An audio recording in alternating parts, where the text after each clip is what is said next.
NASA 557, contact tower 128.15. Caution, caution. Manual, fuel, manual, fuel. I'm John Goglia. I'm Greg Fife. And I'm Todd Curtis.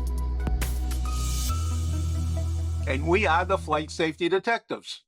Between us, we have over a century of aviation accident investigation and safety experience to draw on as we discuss issues that affect all of us. So we are qualified to share our perspectives on accidents and incidents and what can be learned from them for the future. We're proud to say that we have two sponsors that really relate to the topic of aviation safety: the Professional Aviation Maintenance Association, or PAMA, and Avemco Insurance. Later on in the show, we'll tell you how you can get a 5% discount on your insurance just for listening to the show.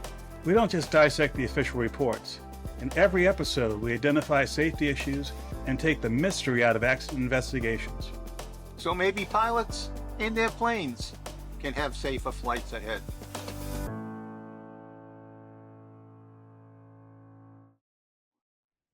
Well, hello, Todd. Hello, John. Glad to be back.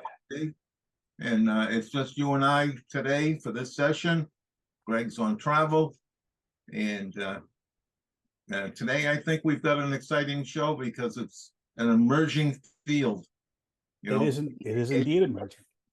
I looked through the record of what we've done the last couple of years. This is actually going to be the 5th time we've mentioned this general subject on the show. And the general subject is UAPs, the new term being unidentified anomalous phenomena. And if you've followed some of our shows, and I'm looking at the list here because there's so many of them. Back in 2021, we had a couple of shows, episode 77 and episode 75, was it? Where we talked about official acknowledgement by the U.S. government, the Navy, and the Office of the Director of Central Intelligence that admitted that the U.S. government not only recognized that UAPs existed, but that some of the things that were recorded by naval cameras on aircraft, which have widely been distributed in the media, were actually authentic videos and that they were unknown. Now, this was somewhat of an unusual thing at the time because the government had not officially acknowledged that these such things exist. Let's move forward a couple of years to 2023. We talked about this subject twice again.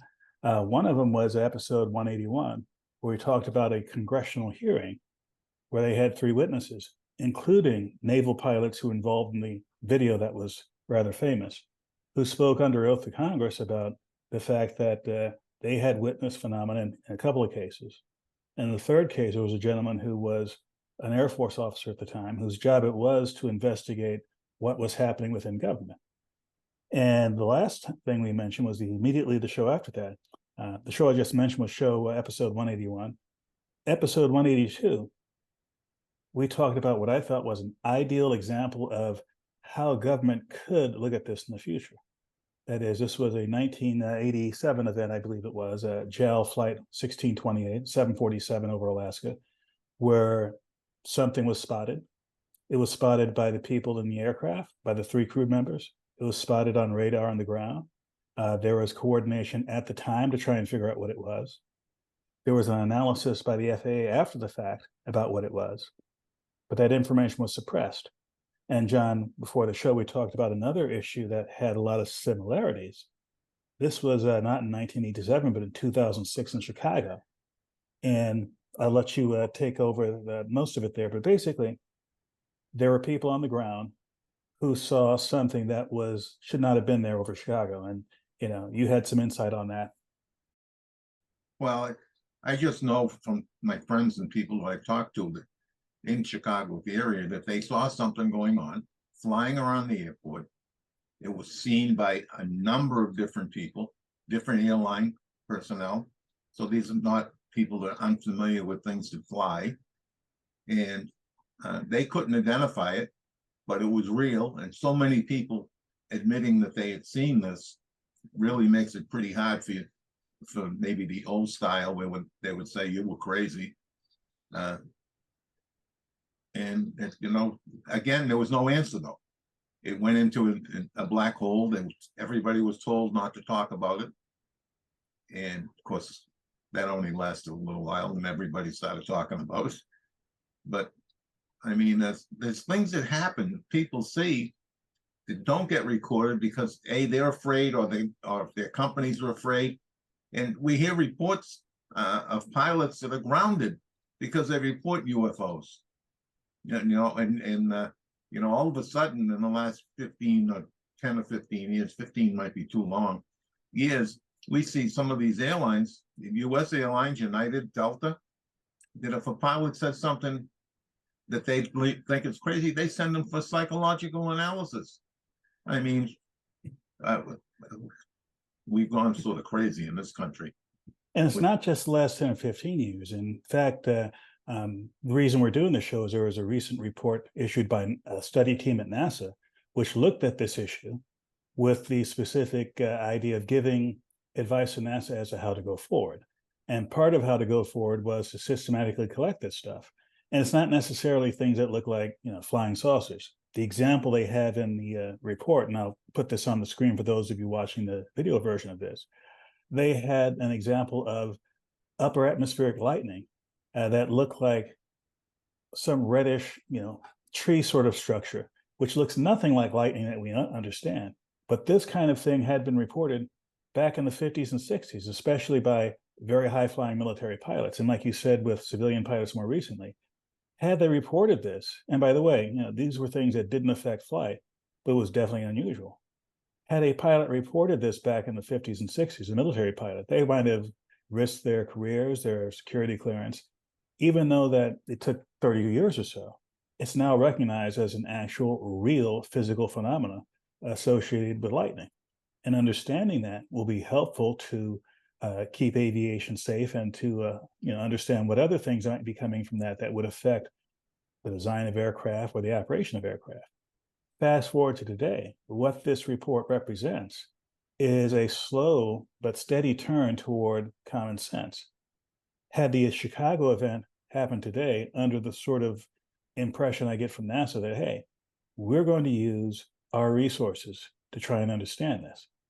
If the Chicago event happened today and the same people who had pushback from management to not talk about it were to have put this information in the ASRS database, and I'm not going to go into the details of it, but for those of you who aren't aware, the Aviation Safety Reporting System is something that is run and managed by NASA on behalf of the FAA.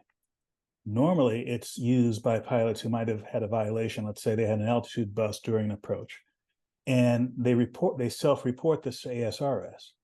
And if the FAA finds out about this only from ASRS, they won't have any fines or sanctions or what penalties.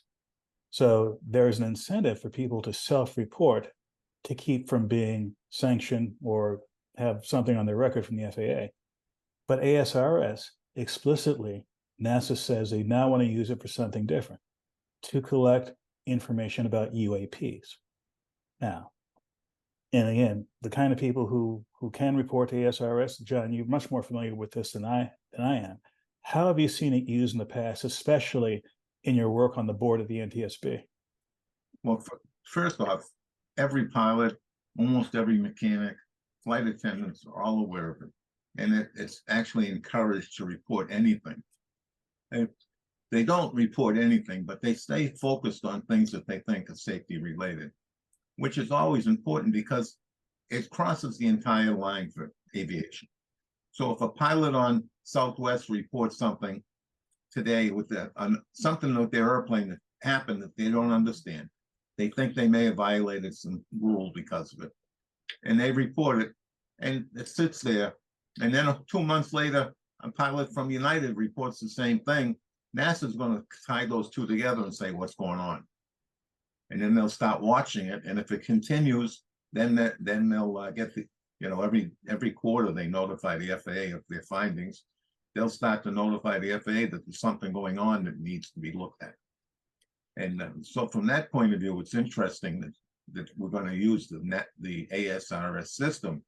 But it's also nice because of, a minute ago I said about the pilots that have been punished because they reported something that they thought they saw, by now using ASRS, it bypasses their company's management and goes into the system. It gets knowledgeable people who are going to get to look at it, and it's not going to come back to them or their company.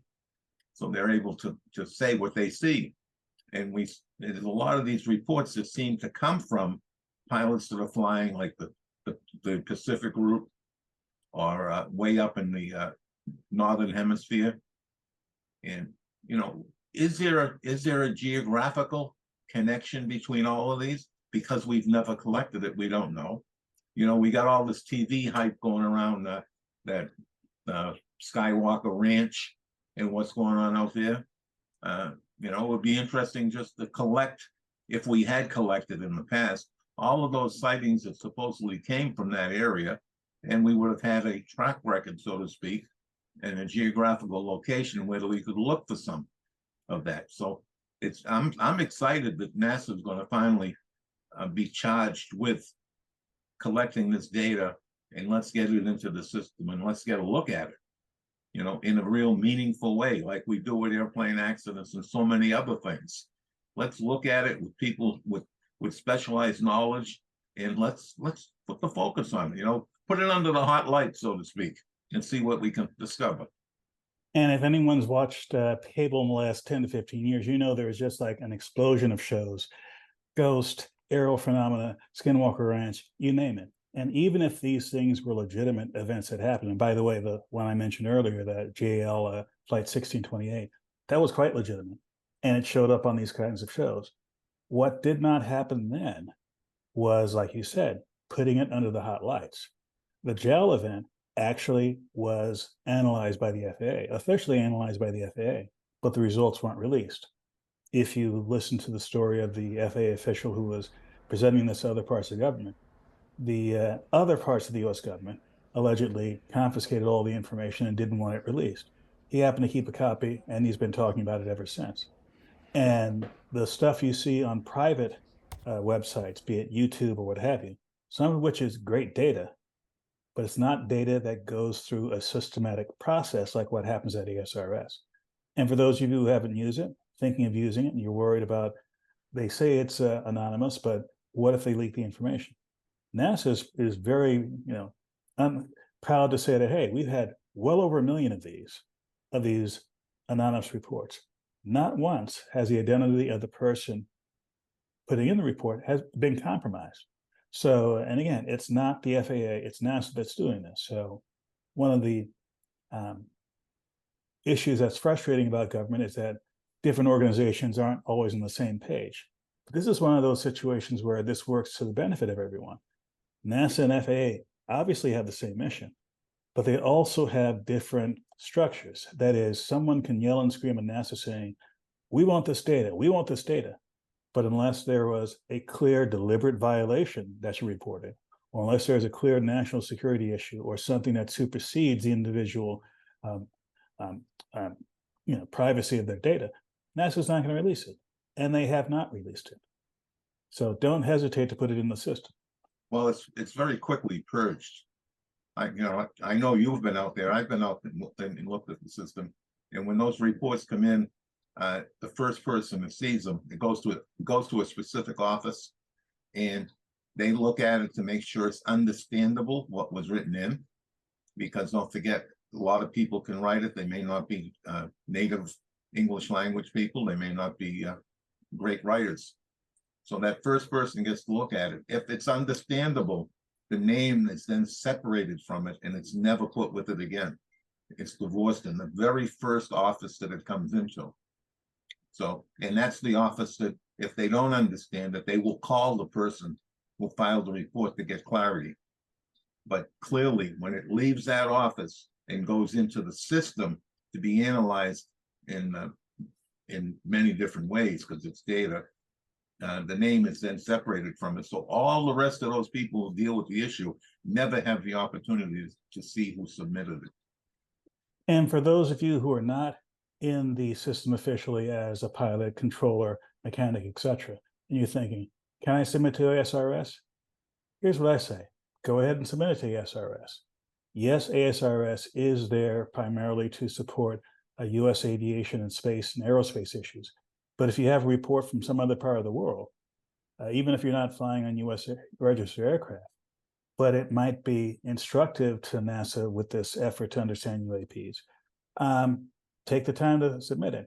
Worst case scenario, they won't use it. Best case scenario is you've sat down, you've written this out, you've put in a form that you can understand and someone else can understand. And even if NASA doesn't accept it, you can take that information and go to some other official organization that might be investigating this. And to that point I just made, I want to give you a couple of quotes from the actual report.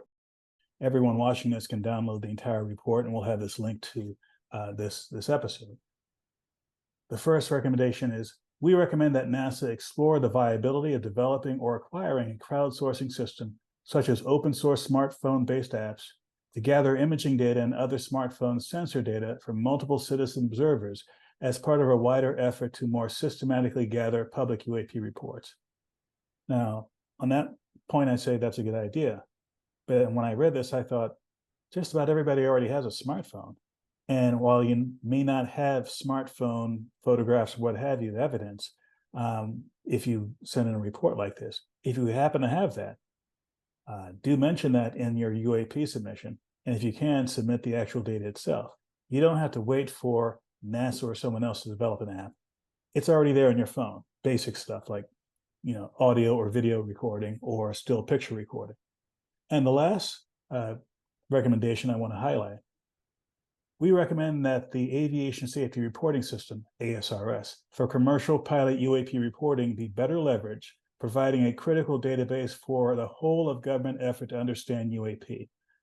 Now, I take some, one criticism I have of that is they're focusing on commercial pilots. I'm focusing on anybody in the aviation system. Doesn't matter if you're a commercial pilot or not. If you have a legitimate report, send it in. Doesn't even matter if you're not someone with a certificate of some kind from the FAA. If it's legitimate and you think it might help to understand what's going on, send it in. Yeah, we hear stories all the time of these things going on. Of course, the reporters hear it, and they're the ones that make all the sensational statements out of it. But something's going on. I believe there's something going on that we don't know. And unless we start tracking it and trying to figure it out, it's just going to continue to be out there and being a problem and being sensationalized and so on. Let's get a handle on it, because there might be something to this. Who knows? And I like to leave with my next to last word, a couple of things I've read in various places online, especially, one of which being the War Zone, which is a part of the website The Drive. And the War Zone often has a lot of military-oriented stories. And this was one that caught my eye that was a UAP-related story. And the gist of it was, there are a bunch of commercial pilots flying up and down the West Coast from like California to Seattle. And several of them reported what looked like a higher flying aircraft at about the same speed of an airliner flying above these commercial routes. And this was not somebody or something that the FAA or the air traffic controller said was on their radar. So it was unidentified, not necessarily exotic. It could have been some entity, military, civilian, or whatever, flying an aircraft in controlled airspace without contacting air traffic control. That's a safety flight issue. So whether or not it is an exotic or non-exotic technology, that's the kind of report that would be perfect for the system. Another one, and I think John mentioned, you mentioned this, there are several reports that I saw, and I can't remember which websites, of pilots, some of whom were military veterans who were flying commercial aircraft, seeing what appeared to be multiple aerospace vehicles maneuvering at extremely high altitude between, in the North Pacific, north of a route between Hawaii and the West Coast. They were seeing things that seemed to be considerably north of their position. This is like aircraft over 100 miles apart, simultaneously reporting the same activity. Again, doesn't mean it's exotic, but something that's maneuvering is not in orbit. It's probably in the upper atmosphere. And if it's not being reported to the ATC, that's a safety of flight problem, whether or not it's of an anomalous origin or not. So those are the kind of things where, hey, instead of putting it on YouTube, put it in NASA's hopper. You know, and most people, when you talk about those open ocean areas, most people don't realize that there's no radar coverage out there. Right here on the East Coast of the US, you go out 200 miles, there's no radar coverage. You're out there on your own. And the way they handle all the commercial traffic is they control their altitudes, they control the directions that they're traveling. So they're correcting and separating known traffic out in those areas because there's no radar coverage. So they're using distance to ensure safety, right? But if you're not a commercial airplane flying on those routes, those are published routes, like a road map out over the ocean, you can fly out there in the middle and nobody's going to see you. Nobody's going to know what you're doing. And that's part of what happens. And when you see today, some of those reports talking about these unexplained vehicles that actually go into the ocean and come out of the ocean, that's the places where you probably would see them, where there is no coverage, there's no radar to back up what you're saying. And if a pilot saw that, he may not say it because he doesn't want to be said, you're crazy. So this will give them an anonymous way to just say, hey, look what I saw this, and I don't know what it was, and you deal with it, essentially. Just to let you know there's something going on out here. And we'll see. I'm anxious to see them get this up and running, especially the crowdsourcing portion, because, I mean, we got a couple of billion people here in the world. I'm sure that, 10 or 15% of them will be reporting what they see, and who knows where it's going to come from and what it's going to lead to. And with that, John, I'd like to give you the opportunity to give our flying community, whatever they're flying, your last word. All right, so I've just been preparing the last few days for presentation, the safety presentation for the FAA in the maintenance area, and here we go again. I'm looking at airplanes that crash because of maintenance errors, and I'm looking at a percentage of those, more than I expected, that could have been caught by the pilot had he done a good pre-flight on the airplanes. I cannot stress enough to all of my pilots out there that are listening to learn how to do a good pre-flight on your airplane. Get somebody like a mechanic to spend 15 minutes with you and identify the key points for you to look at. And start to train yourself looking at safety wire, looking at cotter pins and castellated nuts. All right, we've had airplanes because the cotter pin left and then the nut got loose and came disconnected, and it's on a flight control, and here you go. The reason why we use castellated nuts and cotter pins on flight controls, it is the most secure method. And they do come loose because of human error and sometimes just through vibration, but learn what to look for. It is very, very frustrating to me as I go through these reports and see a mechanic that made a mistake, but then to see the pilot that missed an obvious point where he could have prevented the accident if he was just observing. So please do a very thorough pre-flight. And when you get in the air, please put the head in a swivel. Lots of new pilots in and around airports, and we know what happens when you have new pilots. They're more focused on getting all their procedures down. They're usually heads down in the cockpit, not looking around, and it's just a recipe for disaster. We are our brother's keeper. Put your head on a swivel, save your butt and somebody else's as well. Please fly safely. Thank you for checking out our show. We really value our listeners and subscribers. Our podcast gets ranked by you and how much you like it. So please give us 5 stars in your podcast platform. We want to keep in contact with you. We are on Facebook, Twitter, Instagram, and of course, YouTube. You can email the show at flightsafetydetectives@gmail.com. By the way, if you're on YouTube, we're really working on growing the channel, and it helps if you all send in comments. Please do that, and we read all the comments. And be sure to subscribe. Remember, if you're in the market for aviation insurance, you can save 5% with Avemco just by mentioning our show. Visit them at www.avemco.com. That's it for this episode of The Flight Safety Detective. Until the next episode, fly safe.